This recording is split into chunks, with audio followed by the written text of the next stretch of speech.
God, that looks like a hot shit. Shit, this quarantine sucks. Gee, what day are we even on now? What are you doing here? And why are you wearing a mask? For protection, social distancing is important too, you know. Okay, you can't catch this from yourself, you potato. Oh, God, I'm not being mean about it. I did ask you what quarantine day we're on. Don't you hear good? I can hear just fine, Sheriff Justice, and haven't you heard of Google? It is free. Forget it. Doesn't even matter now. Alright, so, what are you up to? Oh, nothing much. I'm just looking at stuff for the new Batman movie. Jesus Christ, it looks terrible. Well, hey, I mean, it's better than the Batman and Robin. Hey, you remember that? Oh, please, God, don't remind me. I don't need that image in my head again. Too true. Too true. Anyway, it doesn't matter. None of those hold a candle to the 1966 Batman movie.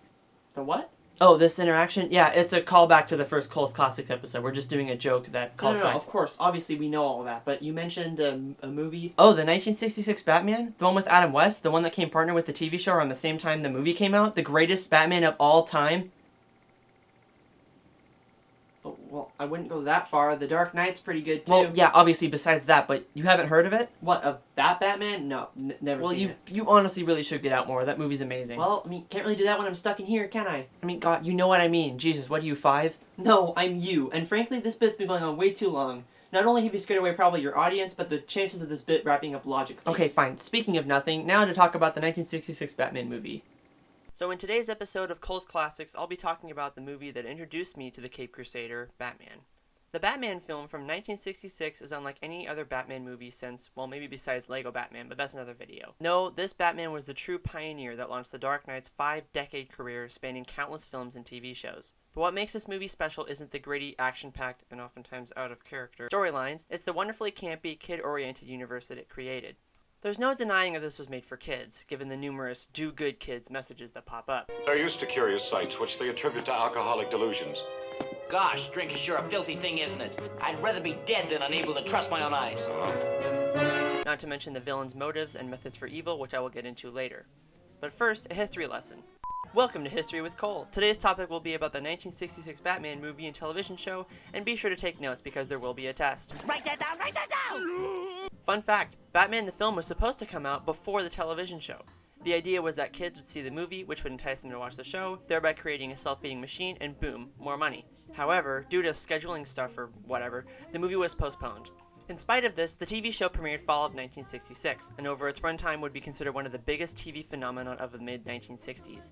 Given the change in plans of release dates for both the movie and TV show, this unexpected success would become sort of a happy accident for the studio and the viewers. Both probably became more successful and made more money overall now that the TV show served as a weekly advertisement for the movie, not to mention in the time of predominantly black and white TVs and homes, kids could see their heroes in beautiful color, thereby even more of that sweet, sweet box office sales. Cool, so now you know the context, let's begin, and I'll do my best to make this as short-winded as possible.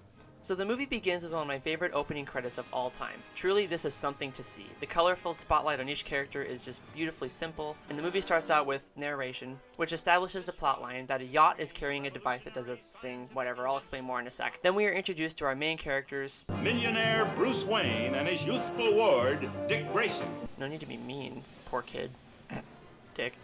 But then, plot twist, we learn that they have a secret alter ego, Batman and Robin, and how? The Cape Crusaders have been called to help the yacht in some way, and are off to the rescue. They get into the Batmobile, then into the Batcopter, then jump right into the fact that this movie had a very sizable budget. Once they arrive to the yacht, Batman is lowered down by a ladder, but holy misdirection, Batman, the yacht disappears, and Batman is caught by this hyper-realistic shark, God, I miss practical effects, and only with the aid of the shark-repellent bat spray, part of any standard helicopter, Batman is freed and the shark explodes on impact.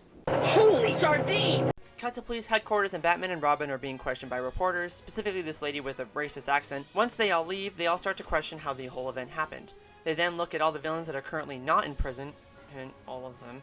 So all of them come to the conclusion that all 4 of them have teamed up due to the hints that were left during the exploding shark event. We then get full confirmation that this is exactly the plan as we cut to where the group has been hiding. We also learn that using the dehydrator they stole from the yacht, they'll use it to dehydrate the members of the United World Organization and post ransom to each country, making millions in the process. Back in the Batcave, Batman and Robin find out that the yacht that they had found had in fact been a projection created by a nearby buoy and was never there in the first place. One more vehicle change later, and they arrive at the buoy and search for clues. The United Underworld gang are watching them through their submarine, and using a magnet hidden in the buoy, trap Batman and Robin and begin to fire torpedoes. With the help of Batman's reverse polarity device, and with the aid of the almost human Porpoise, our dynamic duo narrowly escape another close call. Shortly after, Batman and Robin investigate on the submarine and find out it belongs to the comrades in crime. We disposed of a war surplus submarine last Friday. A pre-atomic model. To some chap named P. N. Gwynn. P. N. Gwynn?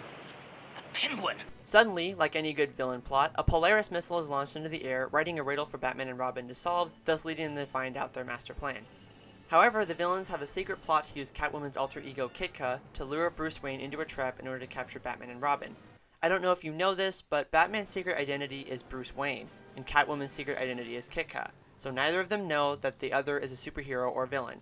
So, with both of them on a date with each other, Bruce thinking that Kitka is in danger of being captured by United Underworld, and Kitka knowing that Bruce will make a perfect bait for Batman, thereby capturing and disposing of the dynamic duo, things go along about as well as you'd expect. In Kitka's Borrowed penthouse apartment. Bruce and Kitka are captured and taken to the United Underworld HQ. With the aid of blindfolds and secrecy, Catwoman goes back and forth between her two personas. In one attempt to escape, Bruce mentioned that he has a radio strapped to himself for security, to which all the villains come in. Bruce is able to escape and jump out the window, foiling their plan once again.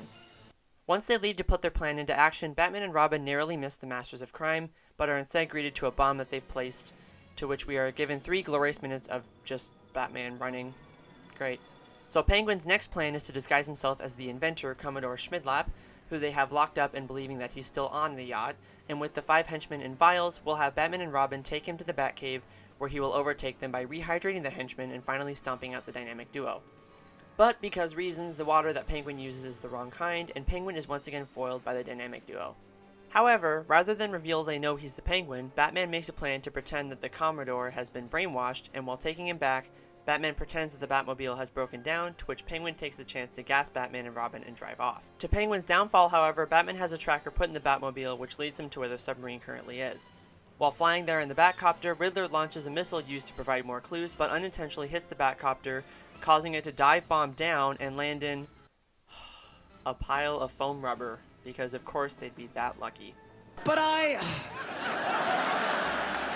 And with that, the movie's just about over. The villains are successful in dehydrating the members of the World Organization, and in the process of making their escape are stopped by Batman and Robin, shown Catwoman's true identity in the process, and the vials are knocked over and the powder is mixed together. Because they're running out of time and budget, Batman and Robin are able to use a simple machine which separates the powder back to normal, and they successfully are able to rehydrate everyone. Now, this movie holds a lot of sentimental memories for me. I remember borrowing this from my grandpa and watching it quite often, and it was perhaps one of the first superhero movies I ever watched, apart from the Sam Raimi Spider-Man. But no, this movie cemented my love for the character of the Dark Knight, and I watched it at the right time and had a strong appreciation for the movie. But do you know what breaks that for me? That shark. Just look at it.